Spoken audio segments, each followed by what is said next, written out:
Thank you, Anh. You tell me you just present in 15 minutes, but today it's 45 minutes. Like the operational excellence, Lean Six Sigma 101, and I know that you are the senior expert. So that's why you give us not only for the big pictures, but also very clearly for a lot of figures, a lot of model. So it's very useful, very fruitful for us. To be honest with you guys, so you know that I make for a living for the operational excellence. And I just children, the student of Anh, around 1/3 the years of experience he did. So, it's not easy when you take the senior role and the senior directors in the biggest organization in the world. So if you guys would like to go to US, so John&Partners got the invitation from Anh for the US visa. So, US visa is also the most difficulty in the world. And I see nobody when get the invitation visa from Anh, they failed the interview of the US government. Thank you, Anh, for giving me a letter of reference for the US visa for the US AB1A. I just got the approval. Anh, so you talk about the operational excellence. So just ask the personal question. Why you start your journey,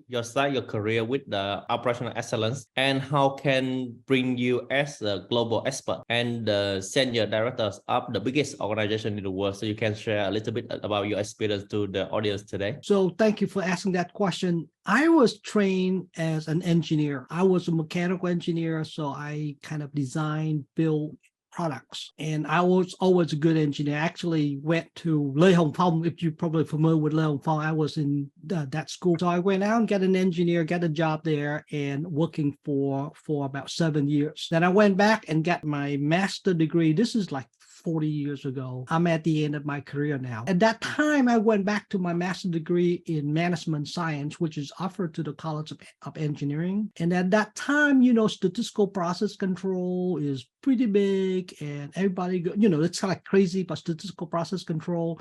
And I was taking classes in that area. So I was really good at that point. It's a coincidence that I get into the quality wave because I know the engineering, I know the statistics, and I know the statistical process control. I always talk the language, so I was able to do really well comparing to my counterpart. They have an opportunity in quality. So I was from engineering and I moved to quality and I fell in love with it. I think it was really good for me because I was able to use quality and engineering to help make the improvement. I got lucky. I got a boss that actually put me in charge of training. So I was, pretty young guy at that time, in the early 30s, I was in training. So I went to the training and I trained people. So I decided that I got certification. That time it was pretty new, right? I got all kinds of certification because I either train it or I learn it. So I get all the certification. As I grow with the certification, I actually fell in love. I still in love with it after 40 years. So doing the same stuff for 40 years. And I was telling Trường that I don't stop. I work on Saturday, I work on Sunday. I do it for free. I do it volunteer because I don't think it's work. So that's how I get. And again, as you have more experience, one thing that actually make me a little bit more, I wouldn't say successful, but I was considered for a lot of role because I volunteer. I volunteer for ASQ. And that volunteer allows me to have a lot of connections outside the company. I can see not only what Emerson's doing, I work for General Motors, I work for Delphi, but I am able to see a lot of, leadership people around different companies. That's very helpful for, one benefit the other one. So I would suggest you guys to volunteer and then working outside your company. Does that make sense? I love your sharing. So, that we also share in our community. So the first one, we do the volunteer and also we pay forward to the community. So whenever we pay forward, so we learn a lot, You share about the practice about some of the biggest company in the world like Toyota or the Emerson or another company. So we know Lean until now because they share about TPS, right? So that's why whenever you share, so you can learn a lot. And the second one is I love your continual learning. So you have the lifelong learning. I don't want to use this word, but he now nearly retired. But he's keep working. So that to prepare for this webinar, he prepared very well. So he carefully for the preparation. So he worked with Eric for maybe 2 months for just today's webinar. So it's carefully. So that's why I have him successfully. So I would like to share the story to you. And also he keep learning. So that he not only for the engineer but also for the master, and he learned a lot. So the first time I met him in US, so he be in the webinar at 7 or 6 a.m. in the morning. Yeah.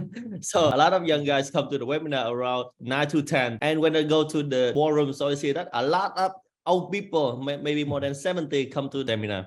As 7 or 6, that's the way we learn. So normally Anha and the team for the board of directors, they work one day before we go to the seminar. And they work from 6 to 10 every day. You listen that he worked for, no weekend, no holiday, day and night. So that's why his success. Yeah. So I know that a lot of guys here, so you are very young. So you have the lifetime for learning, lifetime for contribution to the society. So I will ask maybe the 3 series of questions. So the first one, I know that you apply the operational excellence not only in Amazon, but also in another company you did for the consulting. So the professional consultant, the professional trainer, and also the coach for sure. Could you share a little bit operational excellence apply for the manufacturing only or apply for another sector like banking, like hospital or another service sector? Because in Vietnam, when they think about lean system, they just think about lean manufacturing only. That's why I love your sharing. And could you please share to us that operational excellence can apply for another sector, just manufacturing only? And could you give us your real case example that you give the consulting or you apply in another sector or in the ASQ practice? Thank you, Anna. Continuous improvement, improving processes, making things cheaper, faster, better, more efficient is applicable to everyone, right? But the difference is how you're applying it. But the theory and the tools and techniques are the same. Malcolm Baldrige Award has studied and decided that they split the program in 3 segments. This is how they're seeing it. One is manufacturing, right? Conventional, Toyota, Delphi, Amazon, really good. The other one, they segmented in terms of healthcare, hospitals, pharmacies, food and drugs administration, they segmented into a different segment because the application is a little bit different. And the third one is education. Right? Education is college, webinar, training, they separate schools, universities, 3 different segments. So that will be the 3 big buckets. And again, the criteria is about the same. The application is different. The playbook is different. Like when you work in nonprofit, for example, it's not your purpose to make money. Your purpose is to help other people. So you have to apply the tools and methods a little bit differently. My experience is predominantly in manufacturing, large manufacturing. I was actually helping some doctors actually trying to improve their program, and we don't get along. So it kind of, when you switching the things you think it's good may not be well received in other areas. So you just want to be careful of that. And when the doctor coming to my manufacturing plant, he look at it, looking at, the symptoms, and the symptom doesn't look like anything with the body. The experience doesn't come as well. So my experience with manufacturing, and we doing that. And I actually had 2 case examples when we do from, the beginning to the end, is one with Delphi and one with Amazon. And then basically the biggest accomplishment would be actually it's knowledge management. In order for you to sustain, you need to have some kind of a system in place. You got to put the system in place so that the next one come in, have a chance to be successful. Right. So that's kind of the biggest, if you know everything, you do everything, you don't document it, you don't have it ingrained to the people, then when you leave, you might win the World Cup once and next year you fall out, or, you may have one good year and next year is not as good. That makes sense? Yeah, just drop the water. Yeah, you speak a lot. So my next question I got when we did the consulting, are there any chance for the startup or for the SME, the small and medium enterprise, apply operational excellence? Because they have the ASQ or they have the SQ that just the big enterprise, the big corporation have the resources to apply the operational excellence. So there's no chance for the startup. And I know that you did a lot of consulting for the startup and you also have a lot of stuff in US. So could you share a little bit? That's a great question. Yeah. What you have found in the past is that SME, smaller companies, you just don't have the resources, the magnet to have a systematic structured system. Now, however, it's rare for these people. Most people do what I call is the grassroots improvement. 1 or 2 people, 4 or 5 people, get together, they do it, and they grow from the bottom up. right? It's not really the management actually ask them to do, because frankly, they just don't have the resources and they don't know what it is. So most people, when a smaller company, they usually I call it grassroots, smaller group of people working and then trying to bubble up to the leadership. Larger company, they have it because it's a matter of survival, right? And they also have to have the marketing. Like my CEO, he goes to every 3 months, every 6 months, he go to conference call about, the results of the company. He always mentioned about, hey, we got a Operation Excellence program that actually very consistent, very stable. We have a process in place. So trust us, invest the money into us. So that kind of, they use it as a marketing as well. But, improvement is improvement, right? You can do it 1 people, you can do 100 people, but the idea of making it faster, cheaper, faster, more efficient is always a good idea. More difficult, frankly, practically more difficult with smaller companies. The next question here is, so as a lot of people here, they are on the journey to be the successful consulting. Their ambition is not only a success in Vietnam, but also the spread in the world as a global expert like you. Could you share a little bit about your journey to be the successful consulting, and how difficult is it, and how excited is it, and anything you share with them to help the next generation to be the successful global expert in the future? I'm coming up to my 42 years working industry, and it's going to be my last. I think I have a few months working. I'm already thinking about spending a whole month going from North Vietnam all the way to the middle, all the way to South Vietnam, and drinking my beer and staying at the beach. So with all my thing here, if I have to come up with one suggestion or one thing that helped me a lot, and it is one thing that is actually easy for you guys to do, to have a mentor. If you have a mentor, which is not hard to get, right? But if you have a good mentor, your chance of successful is increasing several 100%. And the mentor doesn't have to be within your company, right? It could be outside your company. If somebody else have interest in you, try to coach you. It's like a coach. You need a coach. But instead of a coach it's business related. A mentor is relationship that grows with time, and it helps you because he or she want to help you to be successful. And I cannot stress you, I had a great mentor. What he did was he said, Ha, I want you to go training and I will pay you for do the training. But after you do the training, I want you to come back and share your knowledge. So it's kind of like, I give you the money, but I want it back, right? So it's kind of, hey, sounds like a fair deal. So, and he also tell me, well, he happened to be my boss, by the way, but the boss, you can tell the difference between a boss and a mentor. And every time I got a certification, ASQ or doesn't matter, right? He gave me a cash bonus. So I say, I work and make money. I go to train, I make money. I take a test, I got a certification, I make the money. What do you think? So my goal was to get as many certifications as I can, because I was supportive. I got incentive to do that. So I probably have I got over 12 certifications over my career. But because of one word is mentor. Please consider seeking for a mentor, and then you might have get several mentors during your lifetime. That's okay, right?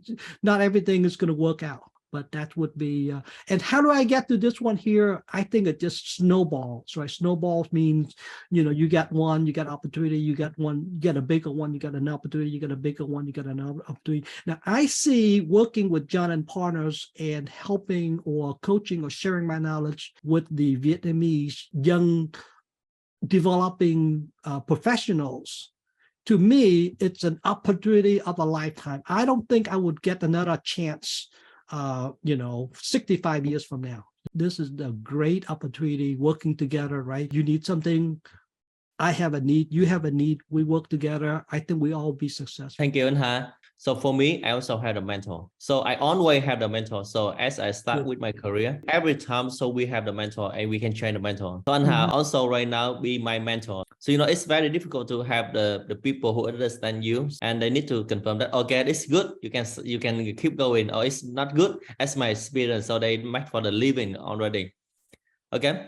And so now we have the raise hand from chị Thúy Hà from VB Bank. It's our student, also our partner. Yeah, please, chị Hà. First of all, I would like to thank Mr. Ha and Mr. Trường for your very helpful sharing. Very impressive for me to know the journey to become a very successful consultant as Mr. Ha sharing. So I have a question on the immersion journey. What is the most critical challenge that immersion has faced during the journey to become excellent, and what was the solution? So our biggest challenge when we had was with leadership, the change in leadership as the program goes along. So one leadership, what we did here is my boss here, Clyde Vohoff, right? And he was understanding, he understood it, and he's supporting it, got the money, got the people, we attend all the stuff there. He gets it and he move on. So what happened is these people got promoted. And when the new boss coming in, and it's like learn, now you have to prove yourself again. Very difficult, very challenging. And the new leadership did not get us the commitment, the priority. Everybody got different priorities, right? Different people. And it was not embedded to the DNA of the people yet. So once we didn't have leadership, we were struggling after my boss or the sponsor leaving on. And the solution was, well, we just have to continuously prove. It's almost like you have to earn your salary every day on this program. You have, because a lot of people are skeptical, right? A lot of people here. So you got to continuously to earn your money, and you got to do, believe it or not, selling and marketing your program. I didn't think I need to, but I have to go out and sell. I have to prove to people that, this is the right thing. Why you're doing it? Just tell success story all the time. But that's very hard. Without leadership, it's very hard. One more thing is about the leadership here. You mentioned leadership, so it means the board of director of the company, or just like a management level, CEO. Because I know that sometimes the expectation from the board of director of the company is different from maybe from the management level, maybe more ambitious, or they need to see, the result very quickly. But sometimes, like for enterprise excellence, as you share, that we need like a long journey. So maybe sometimes I think confused between the result, very quick result, and also the journey. So the leadership here means we need to influence the board of directors, or just like a management level. You asked a very good question, right? So it's all about the scope. It's all about the scope. When you work on the enterprise excellence, it's probably at the board of directors, CEO level, because it involves everybody globally, all the business products, all the functions, everything else here, right? So the scope of the project gets smaller if you go into operational excellence, where you have one plan, one product. The short answer is depending on where you in what circle. And this here, who is the top leadership in this circle, right? If you have one plan, and we know exactly what they are. If you're on one product line, you'd one there. You have one geographic location, we know who are the leadership are. So that answers your question. Now, if you're in quality, then even though it influences everybody else, but who control the resources for quality? We were right here. We did not get up to this level yet. We definitely exceeding here. We somewhere in here.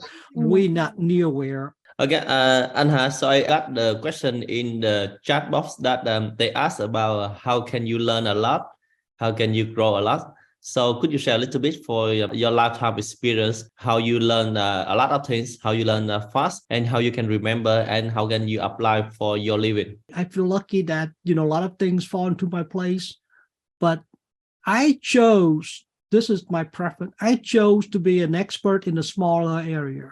I want to be a carpenter. That's all I want to be, right? And I want to be a OpEx guy. That's all I want to be. I don't want to be anything else. Very small, very deep experience, but I don't have the breadth of experience. Now, I pick up the breadth of experience when I join ASQ. When I talk with different leaders from different companies, I pick up the breadth, but the breadth is certainly not as broad, right? And I was to spend all my entire life in manufacturing. So I know very little about education nor in healthcare. But what I think is different for me is this.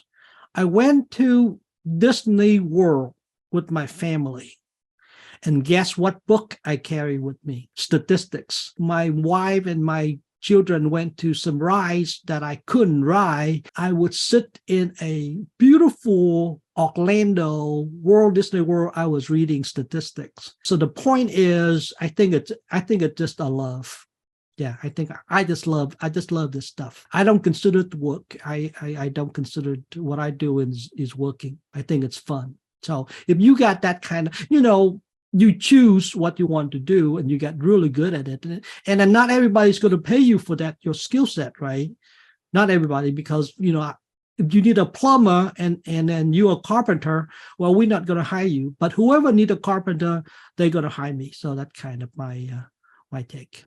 A lifetime dedicated to continuous learning. And I'm actually working on a new project right now. As I got time for retirement, I'm coming up with a new methodology for solving problems. And I call it a capstone project for my career. And I think it has a value that I can share with the world. And it's something that I accumulate over the years. I just packaged a little bit different and presented to the World Conference. And I got an inside track of getting there. So they will give me a spot in a very advanced presentation where we only invite, the master black belt, the professor, the PhDs, and then where we have what's called a peer review in a World Conference setting. I think it's very exciting. So that gave me some motivation after I retired. Thank you, anh Hà, a lot. So you share a lot of things, right? Yeah. So you love what you do, you love what you want, so you don't say that, okay, this is the time for working. So that's why, today is a Sunday in US and it's very early in the morning and the weather is so cold. And that we share with you guys very more energy. I see that we have our hands, so we have 1 minute here and you can ask the question, please. I have a question for Mr. Ha. You told that quality excellence is a journey, and the key is to keep the people buying, to keep the people believe in the journey. So in your opinion, what are the most critical factors that we as a team leader for a project, quality excellence project, Green System project, to keep all the stakeholders to believe in what we are doing? Thank you. Very good questions, right? You watch football, you watch soccer, they always have the cheerleaders, right? Why? What's the purpose of the cheerleaders? Get the people excited. So, and not everybody influence is equal. You just need a few key influence to support you and communicate an encouraging message that will be very helpful, right? So there's always resistance, right? There's always negative people and the naysayers, but there's always some supportive people. And my strategy was I need to get a few key influential people and ask them to speak in my meetings. I asked them, and then they are gladly to come. When you have a, director of engineering, the vice president of engineering, vice president come to your meeting and speak, and I recognize that not everybody is influenced in the same way. The other one is, the negative feedback, the naysayer, the people saying things doesn't work, things go wrong, stuff like that. That is very helpful. So you have to spend a lot of time and effort, even though a very small percentage of the people, if you don't put it away, it's going to hurt your program. The analogy would be a small fire, right? You have a little small fire. If you don't put it away, it's going to be a big fire. And it's another thing would be like an apple, right? So they get a little guy that actually make the whole thing go bad. So if you see them, trying to manage them, you mitigate the risk. And then pay a lot of attention about we're not saying they're wrong, but we just have to manage that message and then get some key influential people to help you to say the good thing, right? Because you saying it doesn't mean much. But, Mr. A was saying it means a lot to the people.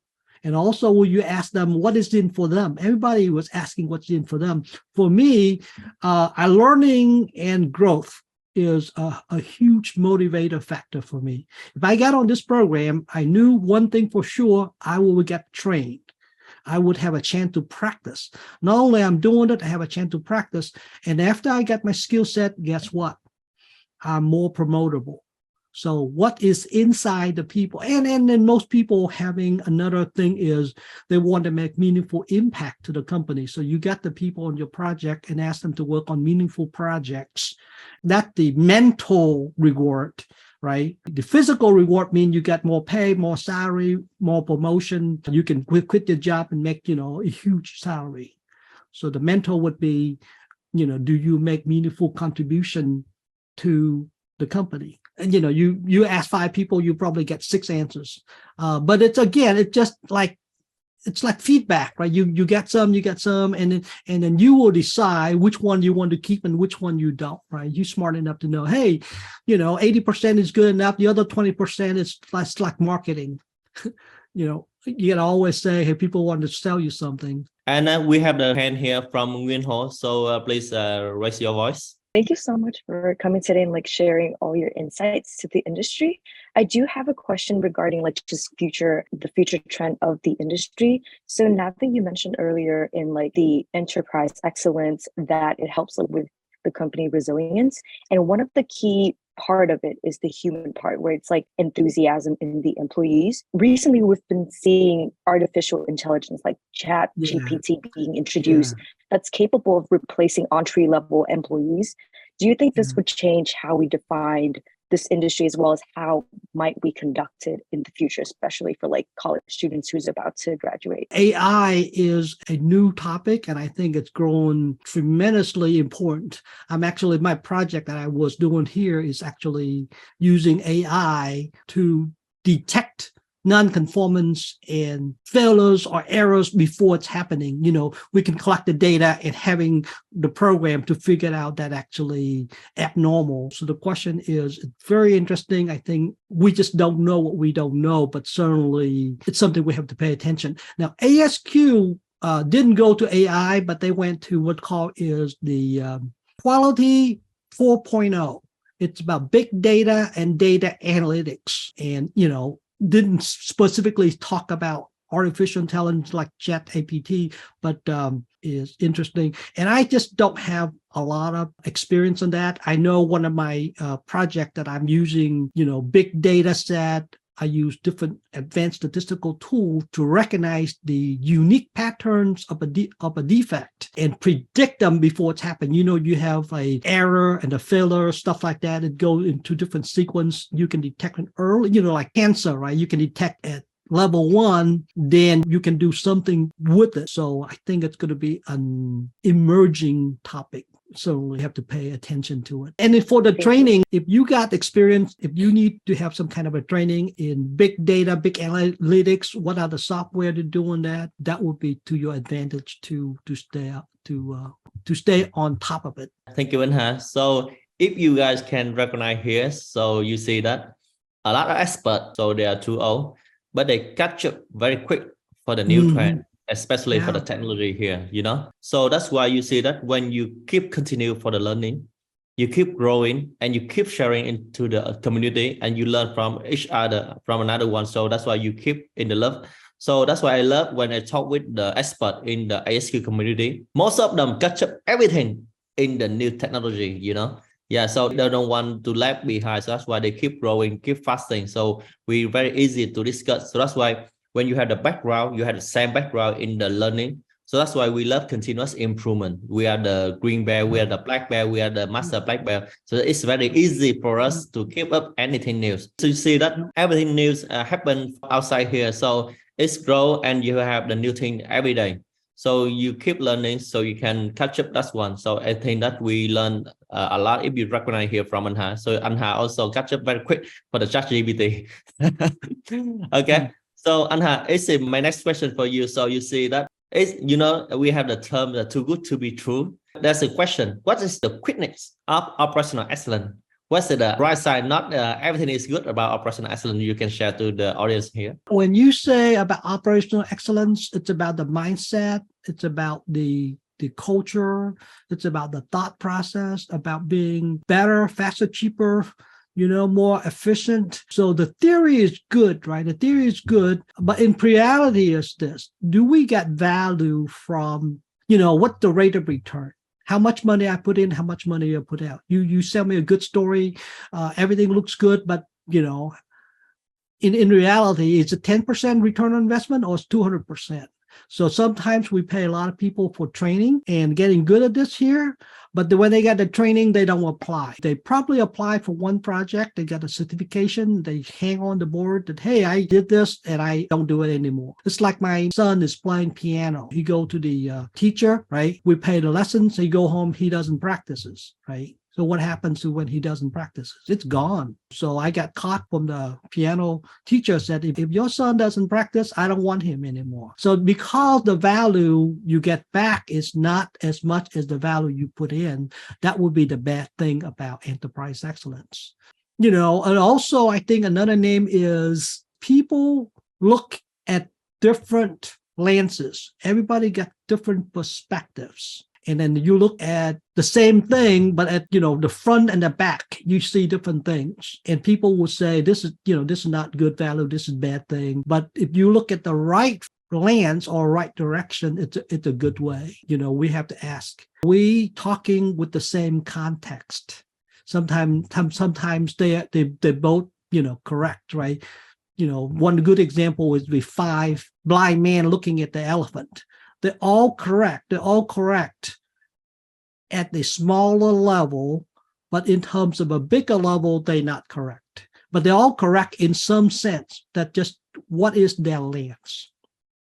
That's a short answer. In the past, we have the quality excellence. So after that, they improve into the operational excellence. So now you introduce us for the enterprise excellence. Normally, I see that every year I talk to you, so you have the new model. So I love it.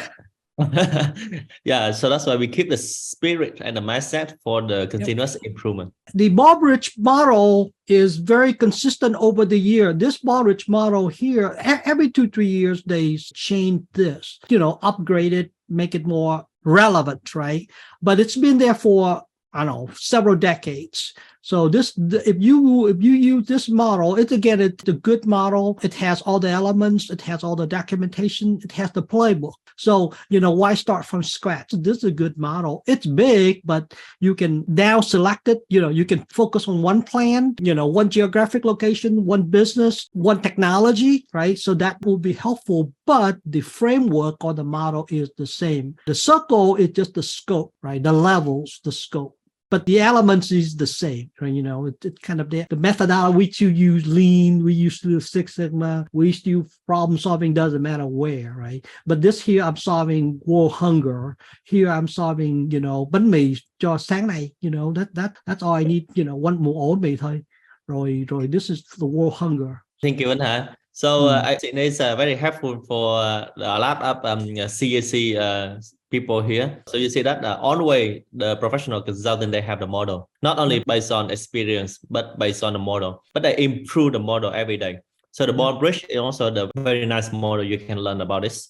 So Anh, so you said a lot about the operational excellence journey. So how can we get the commitment from all of the stakeholders, like the president, the C-level, and the management level, or the lower staff, to the operational excellence journey as your experience? It's difficult, but you need a story. People like stories rather than, the model. So think about how would you sell this? Think about what is their value proposition. Now I'm talking, sounds like a consulting, but it's all about the value proposition. And you communicate your value proposition through a story. And having a one-on-one, once we get that story, have a one-on-one meeting with whoever you like to influence. I did that, right? I got a few slides, but it's not about the slide, it's about the story. And the story is about what value are you going to bring in? They're going to ask, how much it's going to cost? How long it's going to take? What's the probability of successful? So it's almost like selling. I did not have that good skill set at the beginning, but as I'm moving on, I always think opposite from their perspective. Have a value proposition, have a story to tell, and have a plan to do it. And then once you got to do it, just like selling, right? You got to do it over and over to different people. Now, in a good organization, you don't have to do a lot, right? Water flowing up or water flowing down. If you got an organization, the water flowing down, you're much easier. You have an organization, the water is going up, then you have two choices. Either you do harder or quit. So some people choose, hey, I'm not swimming upstream. I like to find some company that I swim downstream. That's why I like so much about ASQ, because when I go there to the meeting, I'm swimming downstream. I'm talking with the people who is the same thing. That's a preference, that's a choice that you make.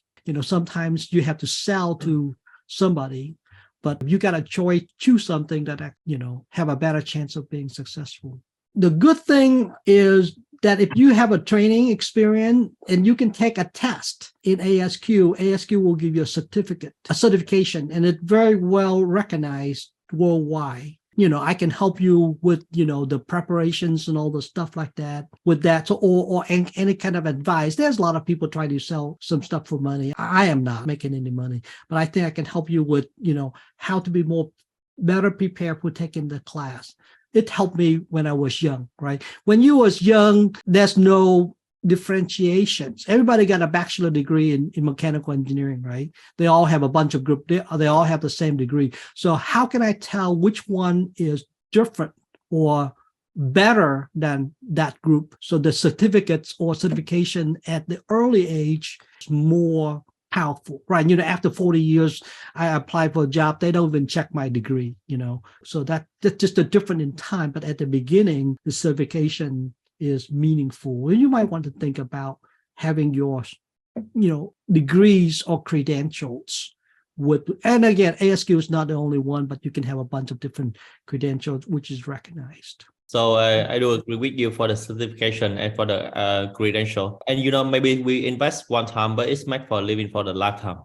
What do you think about the chance for Vietnamese young talent here to be success in the operational excellence industry? And also, you work with a lot of global experts for another different nationality. So what do you think about the chance for Vietnamese people here to compete with another one in the global market? That's a hard question. We have different levels of maturity, right? Not everybody is going to play soccer and win the World Cup, right? So we analyze the skill set. We analyze the skill set of the individual. We assess the skill set and the capability of the organization to, 4 or 5 different categories as a maturity model. And depending on where you are with that model, what kinds of plan you need to move to the next level. You don't want to move 2 levels. Very few people do that. So find out where you are, find out what the next level you want to go through, and developing a plan to move to the next level. I think that's the approach that we use for, we don't want to go from white belt to black belt. It's too much of a change, right? You go white belt, yellow belt, green belt, black belt, and master black belt. So that kind of the approach. But I think Vietnam is very smart. I think they're very inventive. I think we can have a chance to compete and to be successful. We just need a little bit more of a collaboration between the more mature company working with the less mature company so they can learn in a practical environment, right? So theory is good, but until you hit the practical stuff, it falls apart. Hopefully, you might consider, having some kind of a training in the United States. Seeing the plant is the best way. Seeing the plant, you can feel the culture. I can tell you that. You can feel the culture, you can feel the energy by being there. You get the 5 senses. That will be a good thing to learn. So considering a trip to the United States and, maybe JP can set up that we can see Google, Amazon, Delphi, GM, stuff like that would be as a part of your practical learning experience. See, smell, taste, feel, touch, You can see it. But I'm optimistic. Thank you, Anh. So we asked you a lot, and this is the last question. So if you can give the advice for the operational excellence journey, especially so give them very confidence as you. So you are Vietnamese, so you work in the US environment, and you need to compete not only for the Asian people, but also for the US mainstream. So what's your advice, and how can we overcome and we can success as we are Vietnamese to the global market? So I only give you from my perspective, and it may not be a good recipe, right? So one thing is I believe in myself. I believe in my ability. I believe in my capability. I believe in whatever I do. If I don't believe in myself, nobody else will.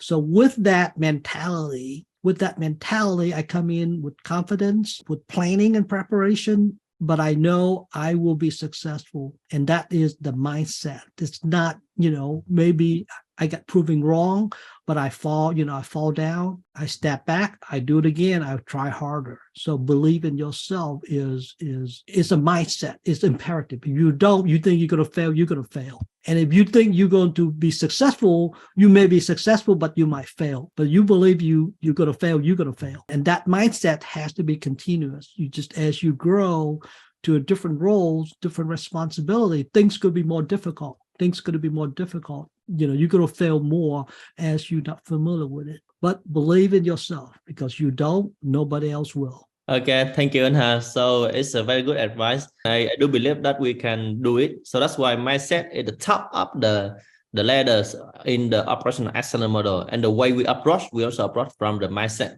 So the mindset is everything. So thank you, Anh, a lot. So we have 2 hours here. Thank you for the opportunity, and I hope to see you in the Vietnam in the near future. Yeah, thank you, Anh. Thank you, you guys. Yeah. Bye.